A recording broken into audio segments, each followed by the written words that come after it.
تبارك الذي نزل الفرقان على عبده ليكون للعالمين نذيرا من والدي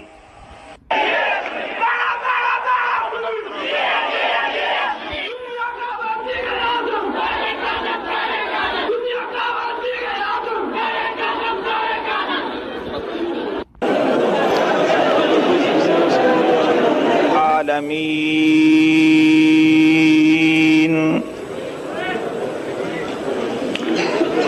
والصلاة والسلام على سيد الأنبياء والمرسلين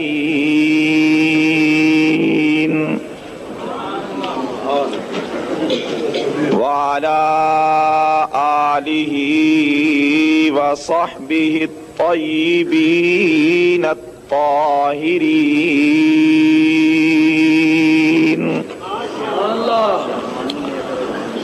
ولعنة الله على أعدائهم إلى يوم الدين.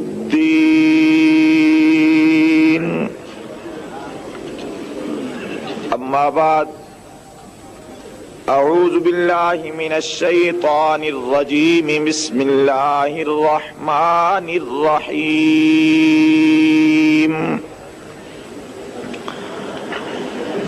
لقد كان لكم في رسول الله أسوة حسنة. وقال عليه الصلاة والسلام: لا يؤمن أحدكم حتى أكون أحب إليه من والده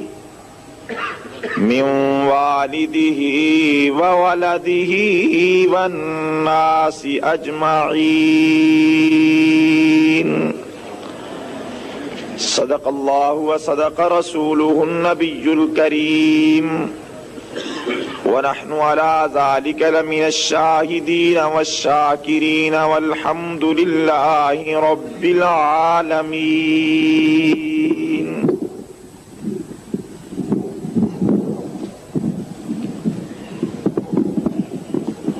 کی محمد سے وفاتو نے تو ہم تیرے ہیں، یہ جہاں چیز ہے کیا لوح قلم تیرے ہیں. قابل قدر معزز علماء کرام، سامعین مکرم، بزرگوں، سپاہ صحابہ کے غیور نوجوان جالے ساتھیوں،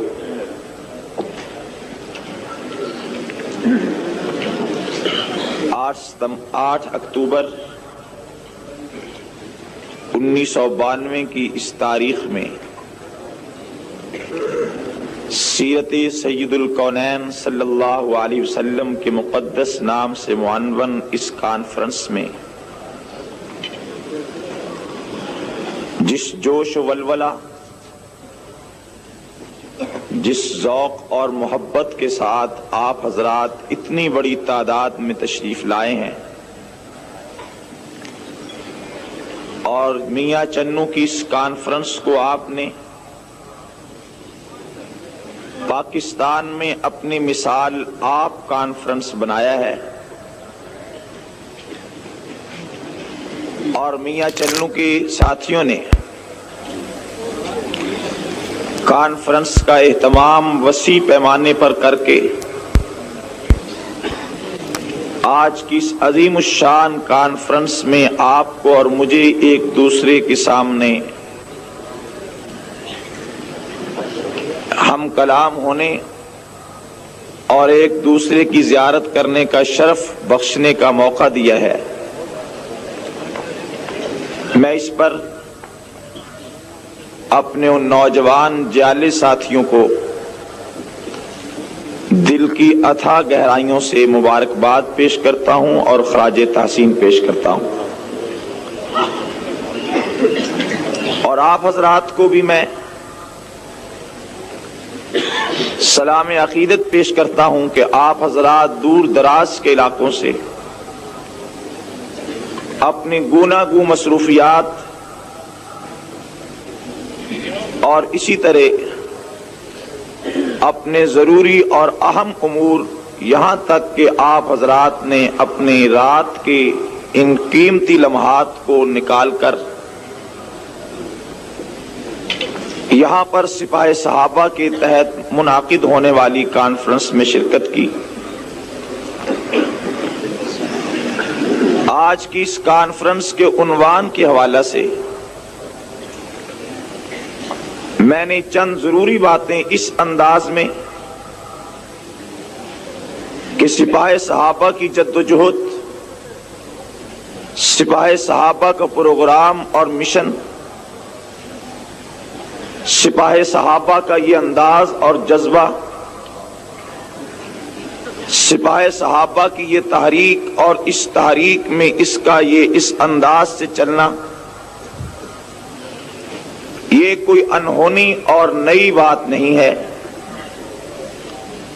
ہم نے یہ جذبہ اور استقامت، ہم نے اپنے موقف پر ڈٹ جانا اور اس کے لیے ہر طرح کی قربانی دینا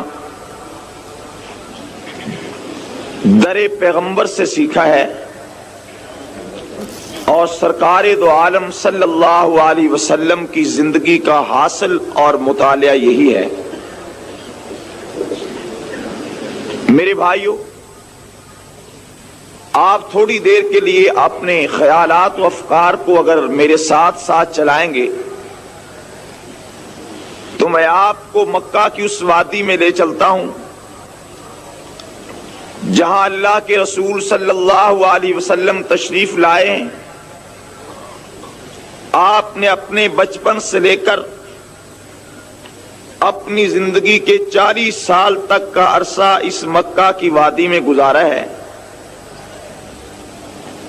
میرا آپ سے سوال ہے کہ آپ کو پیغمبر اسلام کے اس 40 سالہ دور میں، آپ کے 40 سالہ ایام میں مکہ کا کوئی ایک شخص ایسا نظر آتا ہے جو پیغمبر اسلام کا مخالف ہو؟ جواب دیتے چلیے۔ اس 40 سالہ پیغمبر اسلام کے دور میں کوئی آپ کو ایک آدمی ایسا نظر آئے کہ جس نے اللہ کے رسول کو دیوانہ کہا ہو، آپ کے ساتھ بلا وجہ اس نے کوئی مخالفت مول لی ہو، اس نے آپ کے اخلاق اور کردار کے بارے میں کوئی انگشت نمائی کی ہو، آپ کے کردار پر کوئی لب کشائی کرنے کی جرت کی ہو؟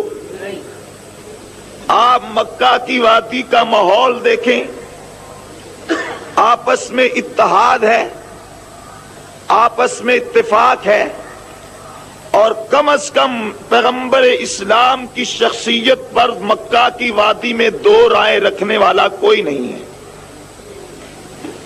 ہر آنکھ آپ کے سامنے جھکتی چلی جاتی ہے، ہر انسان آپ کو خراج تحسین پیش کرنے کو تیار ہے، ہر گلی کے لوگ آپ کی شرافت اور عظمت کے گن گاتے ہیں، یہاں تک کہ آپ کی امانت دیانت اور آپ کی مقدس اور پاکیزہ بے داغ جوانی کی مثالیں دی جاتی ہیں۔ لیکن جب 40 سال کے بعد فاران کی چوٹی پر کھڑے ہو کر اللہ کے رسول صلی اللہ علیہ وسلم نے اپنی اسی قوم سے پوچھا کہ تم نے مجھے 40 سال میں کبھی کوئی غلط بیانی سے کام لیتے دیکھا؟ اور پوری قوم نے بیک زبان ہو کر کہا جربناک مرارا ما وجدناک الا صادقا و امینا، ہم نے آپ کو بار بار آزمایا ہے، لیکن 40 سالہ آپ کی عمر میں ہم نے کبھی بھی آپ کو ایک لمحہ کے لیے نہ خائن پایا ہے، نہ کبھی بھی آپ کے لبوں سے نکلی ہوئی بات کو خلاف واقعہ اور حقیقت کے برخلاف دیکھا ہے۔ اللہ کے رسول صلی اللہ علیہ وسلم نے ایک اور بات کہہ کر فرمایا کہ اگر میں تمہیں یہ کہوں کہ پہاڑ کے پیچھے دشمن کا ایک لشکر جرار تم پہ حملہ آور ہونے والا ہے، مجھے بتلاؤ کہ میری اس بات کو تسلیم کر لو گے؟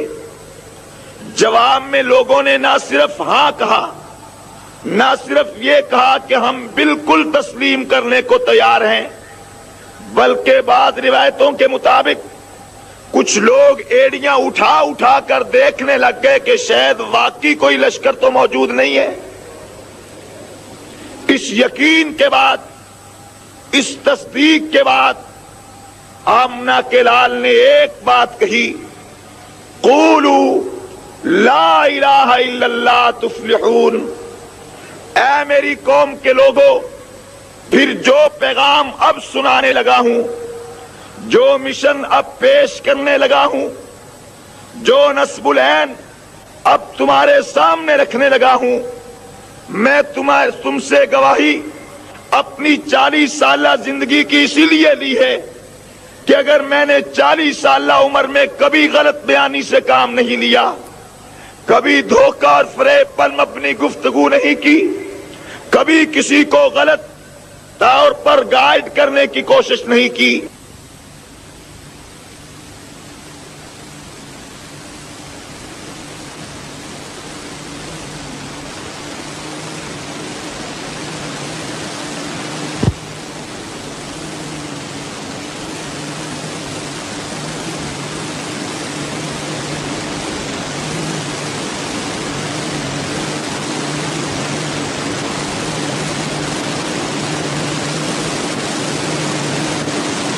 غلط بات نہیں ہوگی، اس میں کوئی غلطی، کوئی لغزش، کوئی خلاف واقعہ بات تم نہیں پاؤ گے۔ جس طرح میں نے 40 سال میں کبھی غلط بیانی سے کام نہیں لیا، میں آج بھی غلط بیانی سے کام نہیں لے رہا ہوں۔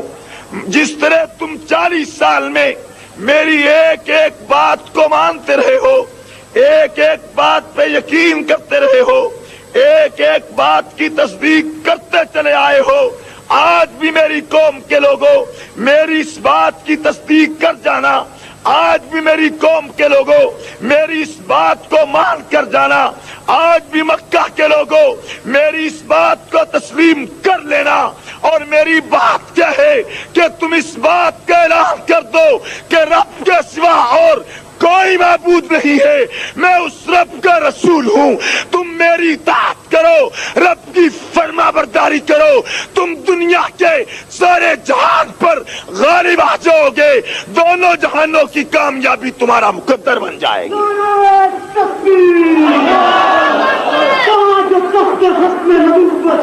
میرے بھائیو، مجھے آپ بتلائیے کہ جب اللہ کے رسول صلی اللہ علیہ وسلم نے قوم کو یہ دعوت دی تو قوم نے فوری طور پر یہ دعوت قبول کر لی؟ بولیے بولیے۔ قوم نے آگے سے پھولوں کے ہار لے کر پیغمبر کے گلے اقدس میں ڈالتے ہوئے یہ کہا تھا کہ آپ نے آج بہت بڑی کامیابی کی طرف ہمیں بلایا ہے، ہم آپ کو مبارکباد دیتے ہیں، ہم آپ کی آواز پر لبیک کہتے ہیں، ہم آپ کے فرمان پر جان نشاور کرتے ہیں۔ آپ کا جواب یہی آئے گا۔ ہر سیرت اور تاریخ کا مطالعہ رکھنے والا فوری طور پر کہے گا کہ نہیں، بات ایسے نہیں ہوئی، پیغمبر کا فرمانا تھا، اعلان حق سنانا تھا، توحید کا ترانہ بلند کرنا تھا کہ مکہ کے آئے ہوئے لوگ پیغمبر کو گالیاں دیتے چلے گئے، پیغمبر مکہ کی آئی ہوئی قوم پیغمبر کی توہین کرنے لگ گئی، پیغمبر کی جان اقدس میں گستاخی کرنے لگ گئے، یہاں تک کہ گستاخ زمین کی طرف گیا اور اس نے ہاتھ میں پتھر اٹھا کر پیغمبر کے چہرے پہ دے مارا، اور معاذ اللہ اس خبیث کی زبان سے یہ ناپاک جملے بھی نکل گئے، تبًا لک یا محمد الہٰذا جمعتنا، او محمد تو ہلاک ہو جائے، ہمیں اس لیے جمع کیا تھا کہ توحید کا پیغام سناؤ۔ یہ کوئی شخص عام انسان نہیں تھا، یہ پتھر مارنے والا کوئی باہر سے نہیں آیا تھا، یہ کوئی جاہل اجنبی شخص نہیں تھا۔ پیغمبر کے چہرے پر پتھر مارنے والا انسان پیغمبر کا سگا چچا تھا، پیغمبر اسلام کا آئیے اب یہ اعلان حق سنایا ہے تو مکہ کے اندر تفریق، اختلاف، انتشار، دشمنی، مخالفت کا آغاز بولیے شروع ہوا یا نہیں ہوا؟ شروع ہو گیا۔ اس اختلاف کو دیکھ کر، اس دشمنی کو دیکھ کر، بیگانے تو بیگانے اپنوں کا یہ حال دیکھ کر کیا پیغمبر اسلام نے حوصلہ ہار دیا؟ اپنے موقف سے دستبردار ہو گئے؟ اعلان حق سنانے سے خاموشی اختیار کر لی؟ نہیں، بلکہ آپ نے تمام مخالفت کو پسے پش ڈال کر، تمام تر دشمنوں کی اس کارروائی کو نظر انداز کر کے ایک قدم اور آگے بڑھایا۔ پیغمبر اسلام کا وہ قدم اس انداز کا تھا کہ آپ نے سرداران قریش کی دعوت کی اور اپنے گھر میں دسترخوان سجایا۔ پیغمبر اسلام کے گھر میں سرداران قریش آئے، اللہ کے نبی دسترخوان بچھا کر نبوت والے ہاتھوں سے، نبوت کے مقدس ہاتھوں سے ان کے سامنے کھانا چن رہے ہیں، ان کے سامنے کھانا سجا رہے ہیں اور ایک ایک کو کھانا کھلا رہے ہیں۔ جب مکہ کے سردار کھانا کھا چکے فارغ ہو رہے تھے، نبی اللہ کھڑے ہوئے، میرے اور آپ کے رسول کھڑے ہوئے، آمنہ کے لخت جگر عبداللہ کے چاہت کھڑے ہوئے، سید الکونین امام الانبیاء کھڑے ہوئے اور کھڑے ہو کر فرمایا، اور مکہ کے سرداروں اور قریش کے قبیلہ کے بڑے بڑے سرداروں اور میرے شب و روز زندگی کا مطالعہ کرنے والوں، میرے بچپن میری جوانی دیکھنے والوں، میں تمہیں وہی پیغام سنانے لگا ہوں جو پیغام ابراہیم لے کر آئے تھے۔ میں کوئی نئی بات نہیں لایا، میں نیا موقف نہیں لایا، نیا پروگرام نہیں لایا، اور جو تمہارے اور میرے دادا ابراہیم لے کر آئے تھے، جو مشن ابراہیم نے نمرود کے دربار میں بیان کیا تھا، جو مشن ابراہیم کی زندگی کا نصب العین تھا، اور جس مشن کو بیان کرتے کرتے ابراہیم دنیا سے چلے گئے، وہی پروگرام ہے، وہی نصب العین ہے، وہی مشن ہے۔ مکہ کے سرداروں، تم لا الہ کہہ دو، کامیاب ہو جاؤ گے۔ میرے بھائی ابھی ٹھہریے، ابھی صرف بات کو سمجھتے چلیے۔ صرف گھر میں بلایا، کھانا کھلایا اور بلایا بھی سرداران قریش کو۔ تاریخ کیا کہتی ہے، سیرت کا مطالعہ کیا بتلاتا ہے کہ جب یہ پیغام سنایا، ظالموں نے پیغمبر کے گھر سے کھائے ہوئے نمک کا بھی حیا نہ کیا۔ ظالموں نے اس معصوم ہاتھوں سے چنے ہوئے کھانے کا حیا نہ کیا۔ پیغمبر کے گھر میں آنے کے اور دسترخوان کا حیا نہ کیا، بلکہ اٹھ کے کھڑے ہوئے، کھڑے ہو کر یہ کہنے لگے، اے محمد صلی اللہ علیہ وسلم، اگر تم باز نہ آئے، اپنی بات سے دستبردار نہ ہوئے، اپنا موقف نہ چھوڑا، تو آج کے بعد ہماری تمہاری کھلی جنگ ہے۔ ہم گلیوں میں، کوچوں میں، چوکوں میں، چراہوں میں، جہاں تک بس ہمارا چلے گا، ہم تیرا راستہ روکیں گے، تیری مخالفت کریں گے، تیرے راستے میں کانٹے بچھائیں گے، تیرے جسم پہ اوجڑی لاد دیں گے، جو ہم سے ہو سکے گا ہم کرتے چلے جائیں گے۔ ہم تیرے موقف کو، پروگرام کو، تیرے دین کو پھیلنے نہیں دیں گے، تیرے دین کو پھیلنے۔ جب سرداروں نے اس عزم کا اظہار پیغمبر کے سامنے، پیغمبر کے گھر میں دسترخوان پر کیا، جواب دیجئے، پیغمبر اسلام نے دعوت چھوڑ دی؟ پروگرام چھوڑ دیا؟ اپنے مشن کی تبلیغ بند کر دی؟ بند کی ہے؟ بند نہیں کی۔ کہنے والا کہہ سکتا ہے آج بھی میں آپ سے سوال کرتا ہوں کہ پیغمبر اسلام کی اس تبلیغ سے مکہ کے لوگوں کی وحدت فکر، مکہ کے لوگوں کا اتفاق، مکہ کے لوگوں کا اتحاد، اس میں دراڑیں آئی یا نہیں آئیں؟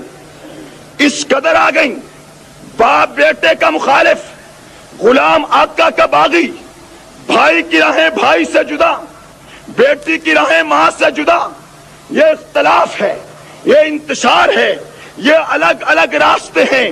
کوئی شخص آج کیوں نہیں کہتا، کوئی مسلمان آج یہ کیوں نہیں کہتا کہ حضور نے آ کر اتفاق کو پارا پارا کر دیا، آپ نے آ کر اتحاد کو انتشار میں تبدیل کر دیا، آپ نے آ کر متحدہ قوم کا شرازہ بکھیر کے رکھ دیا، آپ نے آ کر مکہ کی وحدت پر ضرب کاری لگا کر سب کو الگ الگ کر دیا، بھائی بھائی میں جدائی پیدا کر دی، باپ بیٹے کی راہیں الگ الگ کر دی، اور غلام کو آقا کا باغی پیغمبر نے بنا دیا۔ میرے بھائیوں، اس لیے نہیں کہتا کہ جب مشن حق ہے، پروگرام صحیح ہے، جب مسئلہ دین اور باطل کا ہے، جب جنگ حق اور باطل کی ہے، جب جنگ اسلام اور کفر کی ہے، جب جنگ پیغمبر کی اور مکہ کے مشرکوں کی ہے، پھر ڈٹ جاؤ، جان دے دو۔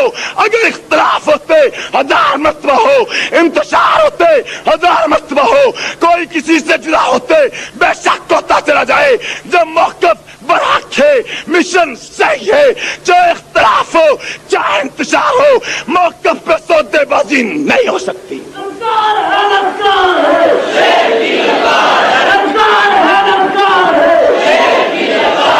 یہ بات ابھی بھی آپ کو سمجھ نہیں آئے گی، آگے چلیے۔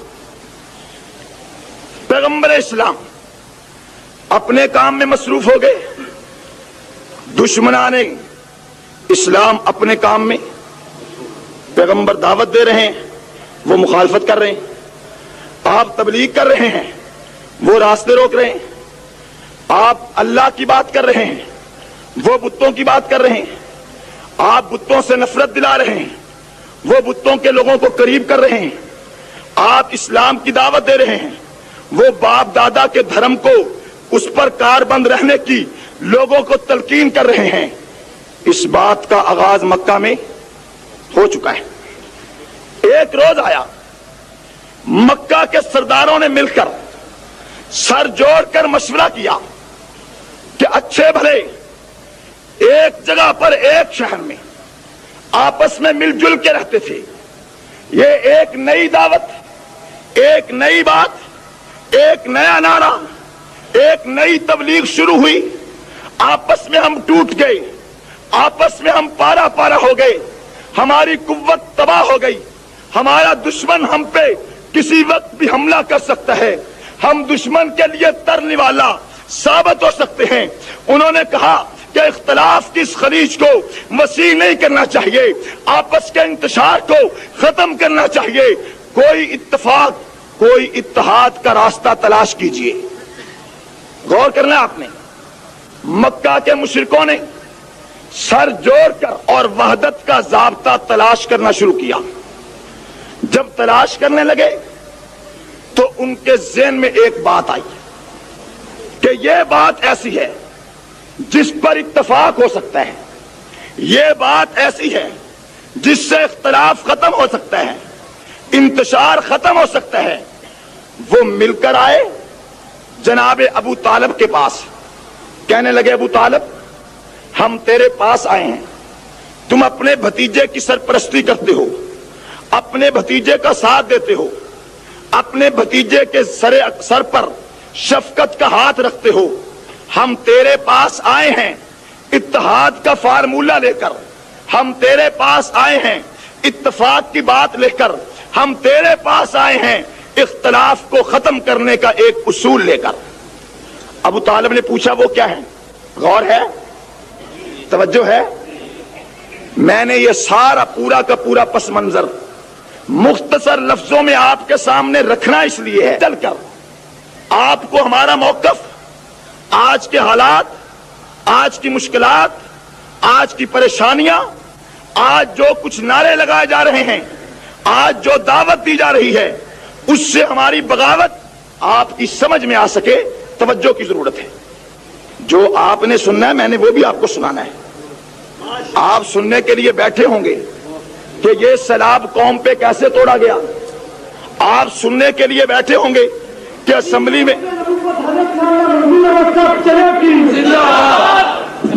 آپ سننے کے لیے بیٹھے ہوں گے کہ قومی اسمبلی میں کیا ہو رہا ہے. آپ سننے کے لیے بیٹھے ہوں گے کہ یہ اسمبلی کب ٹوٹ رہی ہے. آپ سننے کے لیے بیٹھے ہوں گے کہ وقت کے ان ظالموں سے ہماری جان کب چھوٹے گی. میں آپ کو بتلاؤں گا انشاءاللہ. لیکن سرے دس آپ تھوڑی سی توجہ اس طرف آئیے. مکہ کے مشرکوں نے اتحاد کا ایک فارمولہ پیش کیا. اتحاد کا ایک آج بھی پیش کیا جاتا ہے. آپ نے تھوڑا سا غور کرنا ہے. آج جو اتحاد کا فارمولہ پیش کیا جاتا ہے, مکہ کے لوگوں نے جو اتحاد کا فارمولہ پیش کیا تھا, ان دونوں میں کس قدر مماثلت ہے.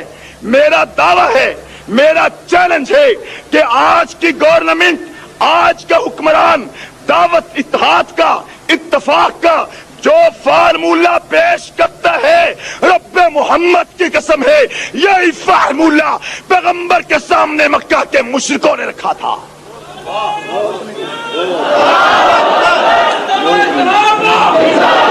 توجہ کیجیے. کہنے لگے ابو طالب اپنے بھتیجے سے کہیے اپنے رب کی بات کر. اپنے رب کی بات, توجہ ہے, اپنے رب کی بات کر, نماز کی بات کر, روزے کی بات کر, حج کی بات کر, عمرے کی بات کر. جو تیرا طریقہ عبادت ہے تو اس کی بات کر, دین کی بات کر, اسلام کی بات کر. آج کے بعد ہم آپ کی مخالفت نہیں کریں گے, آپ کی مخالفت نہیں کریں گے.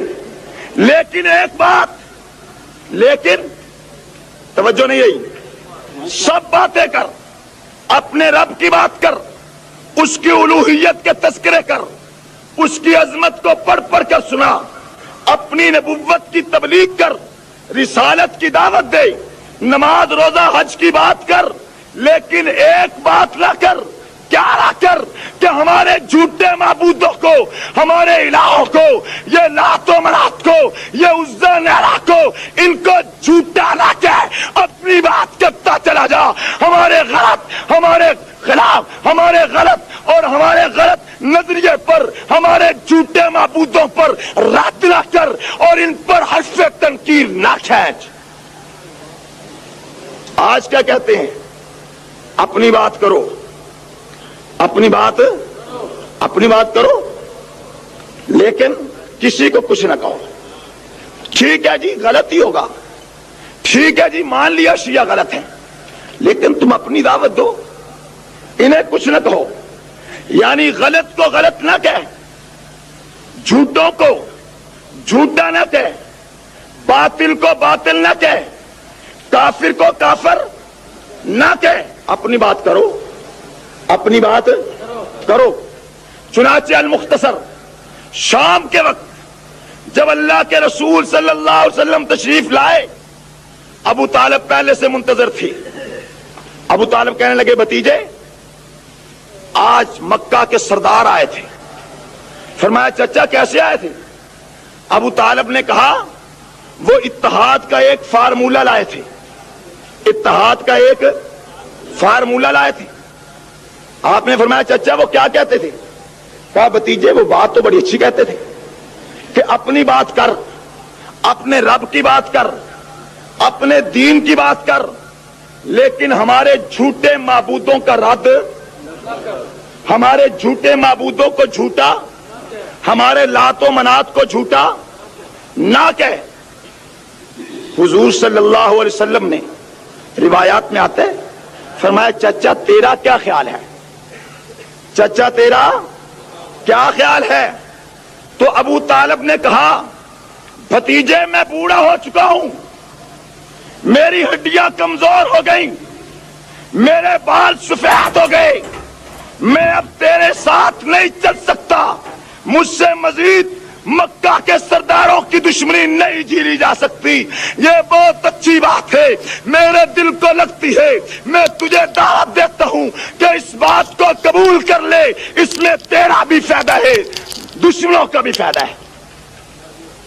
حضور نے فرمایا, اور بعد روایتوں میں پیغمبر اسلام کی آنکھوں سے آنسو آ گئے. فرمایا چچا تم بھی ساتھ چھوڑ رہے ہو, تم بھی آج مجھے یہ کہہ رہے ہو کہ میں اپنا موقف چھوڑ دوں, پروگرام چھوڑ دوں. چچا سن, تجھ سے بن پڑے تو ساتھ دے, ہو سکے تو ساتھ چل, ہو سکے تو بے شک نہ چل, ساتھ دے تیری مرضی, مخالفت کر تیری مرضی. میں اطاعت کے اس فارمولے کو میں نہیں مانتا. اگر وہ یہ کہہ گئے ہیں کہ سرداری دینے کو تیار ہے, آپ دینے کو تیار ہے, دولت دینے کو تیار ہے, چچا انہیں کیا دینا؟ آسمانوں کا چاند میرے دائیں پہ رکھے, آسمانوں کا سورج بائیں پہ رکھے, میں 4 سورج کو زمین پر دے ماروں گا. جھوٹے معبودوں کو سچا نہیں کہہ سکتا.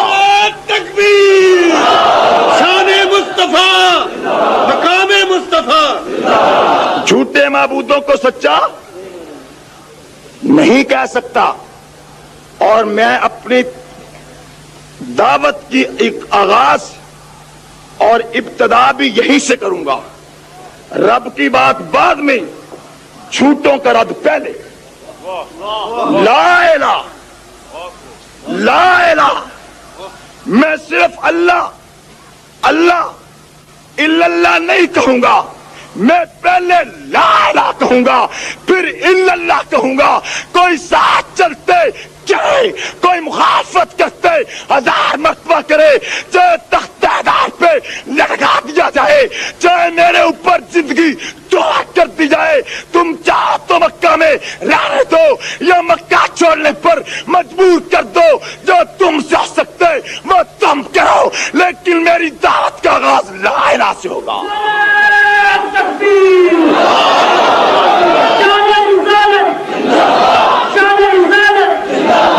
لا الہ کا معنی کیا؟ کہ رب کے سوا اور کوئی معبود, میں جھوٹے معبودوں کو سچا, میں لات و منات کے رد سے باز نہیں آ سکتا. میرے بھائیوں, یہی بات ذہن میں رکھو. اگر شیعت دجل و فریب کا نام ہے, اگر شیعت کفر شرک کا نام ہے, اگر شیعت اسلام دشمنی کا نام ہے, اور اگر شیعت اسلام کے خلاف ایک سازش ہے, پھر اس سمجھ میں آنے کے بعد کوئی حکمران کہے اتحاد کا فارمولہ, اتفاق کا فارمولہ. فارمولہ کیا ہے کہ اپنی بات کرو, ان کا رد نہ کرو. تو میں پیغمبر کی سیرت کو, پیغمبر کے انداز کو, پیغمبر کے عمل کو سامنے رکھ کر کہتا ہوں, تمہاری مرضی ساتھ دو, تمہاری مرضی سزا دو, تمہاری مرضی راستے روکو, تمہاری مرضی تعامل کرو. ہم باطل کو حق کے ساتھ نہیں ملنے دیں گے. ہم کفر کو اسلام نہیں کہہ سکتے, کفر کے رد سے باز نہیں آ سکتے.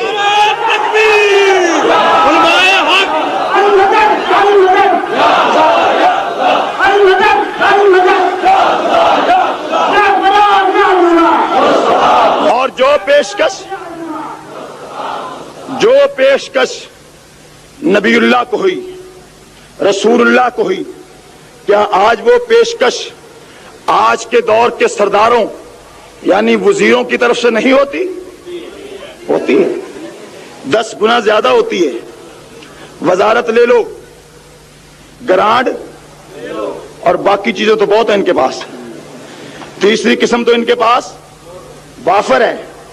لیکن کافر کو کافر نہ کہو, باطل کو باطل, جھوٹ کو جھوٹ, دجل کو دجل نہ کہو.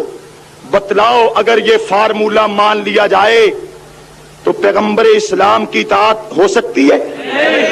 پیغمبر کا انداز اپنایا جا سکتا ہے؟